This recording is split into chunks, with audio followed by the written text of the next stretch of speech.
কৰিবৰ কাৰণে চেষ্টা কৰিম এইবিলাক হৈ গ'ল পুৰণা হৈ গ'ল এইটো কৰা অমুক কৰা তমুক কৰা those days are over এটা জেনেৰেশ্যনে কৰিছিল ইট ইজ নাও অভাৰ মইতো আজিকালি কন্ট্ৰেক্টৰ বিলাককো মাতি আনি কওঁ ভাই তহঁতি 2 টকা লাভ কৰিবি মোৰ অফিচাৰখিনিক বেয়া নকৰিবি কোনে বেয়া কৰে তেওঁলোকে আহি বেয়া কৰে গতিকে আপোনালোক বেয়া নহব পিওৰ হৈ থাকক আৰু সৃষ্টিৰ আনন্দ লওক যে আই হেভ মেড দিছ ডিফাৰেন্স ইয়াতকৈ ডাঙৰ আনন্দ একোৱেই নাই পৃথিৱীত আৰু যেতিয়া প্ৰতিজন চৰকাৰী কৰ্মচাৰীয়ে সৃষ্টিৰ আনন্দ ল'ব আৰম্ভ কৰিব সেইটোতকৈ ডাঙৰ কথা একো নাই আজি আমাৰ জাগিৰোডত সেমিকন্ডাক্টৰ ইণ্ডাষ্ট্ৰি হৈ আছে আমাৰ অফিচাৰ বিলাকে সকলো এটা জপিয়াই পৰিছে যে কিবা এটা হওক অসমৰ কাৰণে আজি টাটাৰ টপ যিখিনি এক্সিকিউটিভ তেওঁলোকে মোক কয় যে Assam has out perform Gujarat একেলগে দুটা জায়গাত ফ্যাক্টৰী আৰম্ভ হৈছিল গুজৰাটৰ ঢলেৰা আৰু আমাৰ জাগিৰোড আমাৰ অফিচাৰখিনি তৎপৰতা গুজৰাটতকৈ বহুত বেছি আপোনালোকে জানি ভাল পাব যোৱা 5 বছৰত উই ৱৰ্ক এজ এ টিম 2001 চনৰ পৰা 2025 লৈ ভাৰতৰ বিকাশ হৈছে 29% আৰু আমাৰ অৰ্থনীতি বিকাশ হৈছে 45% gradually we are overtaking many states of India by good work কিন্তু এতিয়াও আমি পারফেক্ট পজিশনত যোৱা নাই 30% কৰ্মচাৰী 40 50 60 but still there are people যোনে এতিয়াও টিমত সোমোৱা নাই এতিয়াও তেওঁলোকে নিজৰ পুৰণা স্বভাৱ ৰাখিছে কিন্তু maximum অফিচাৰ্স has changed maximum employee has changed আৰু আজিকালি আপোনালোকে দেখিব অফিসত কাজিয়া পেছালৰ নিউজ নোলাই আগতে সদায় কাজিয়া পেছাল হুলস্থুল টিভি গুছি যায় পোৰ্টেল গুছি যায়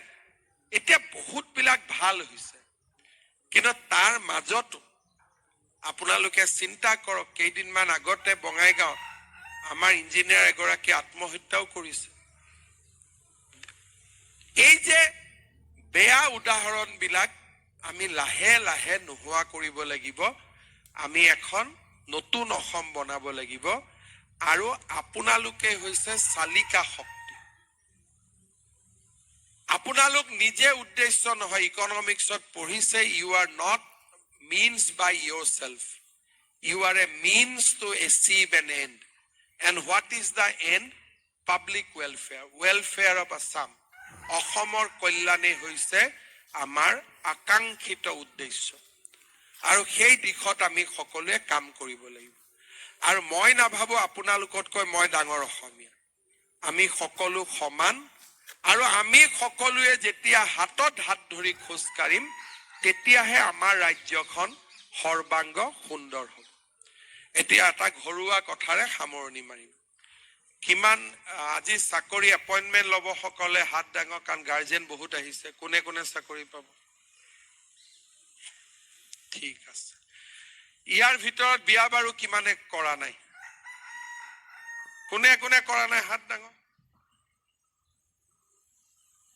এতিয়া মোৰ ৰিকুৱেষ্ট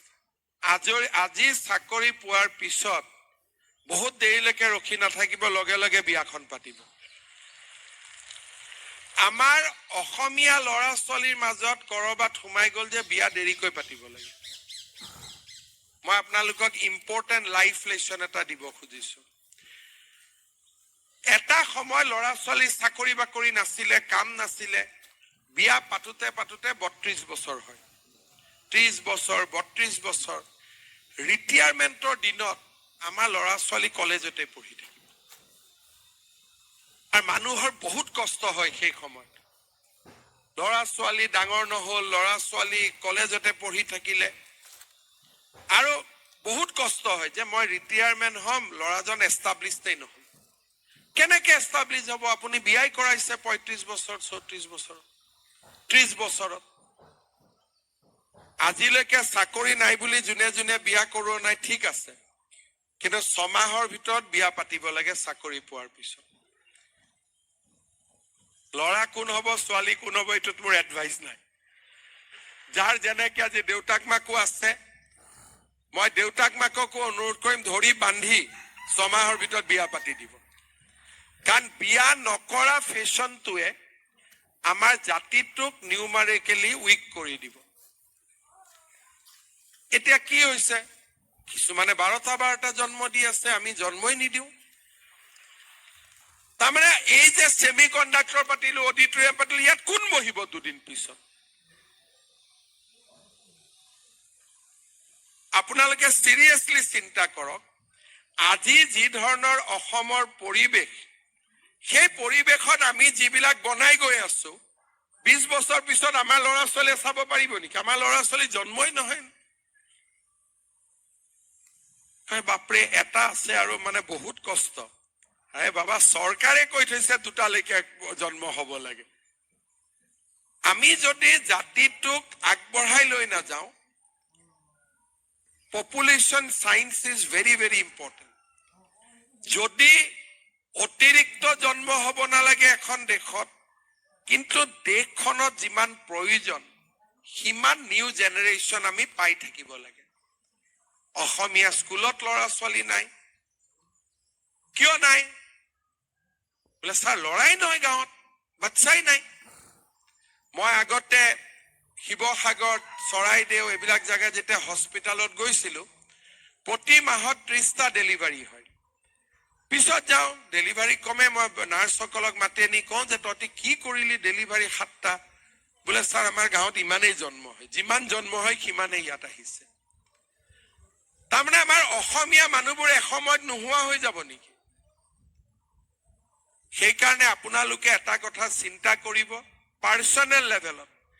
দেৰিকৈ বিয়া কৰালে পেনশনৰ সময়ত খুব কষ্ট পাব যে ল'ৰা ছোৱালী এষ্টাব্লিছ হোৱা নাই অমুক হোৱা নাই তমুক হোৱা নাই যিটো সময়ত লাষ্ট 5 ইয়াৰ্স এনজয় কৰিব লাগে সেই 5 ইয়াৰ্স আপোনালোকে টেনশন লৈ থাকিব আৰু টেনশনৰ নিয়ম কি ডায়াবেটিস হ'ব হাৰ্ট প্ৰেছাৰ হ'ব ষ্ট্ৰোক হ'ব কাৰণ টেনশনেটো এইবিলাকে প্ৰেজেন্ট দিয়ে সেইকাৰণে প্ৰথম 55 হওঁতে মোৰ ল'ৰা ছোৱালীয়ে চাকৰি পাব লাগে সেটআপ হৈ যাব লাগে আৰু তেতিয়ালৈকে অসমৰ ইমান পৰিৱৰ্তন হ'ব যে চাকৰি হাততে আমি পাম কোনো কষ্টই নাই কাৰণ অসম দ্ৰুত গতিত পৰিৱৰ্তন হৈ আছে কোনেও ভাবিব নালাগে যে অসমত সুবিধা নাথাকিব দ্বিতীয়তে আমাৰ ল'ৰা ছোৱালীয়ে এটা নতুন প্ৰজন্ম অসমক উপহাৰ দিয়ক এইটো আমাৰ এটা জাতীয় দায়িত্ব আৰু দেউতাক মাকে সকলোৱে ভাবে যে মৃত্যুৰ আগতে নাতিটোৰ মুখ চাই যাম হেতুও এটা কথা থাকে আমাৰ ঘৰত সেইকাৰণে আজি চাকৰি পাই যোনে যোনে বিয়া কৰোৱা নাই 6 মাহৰ পিছত বিয়া পাতি ল'ব ঠিক আছে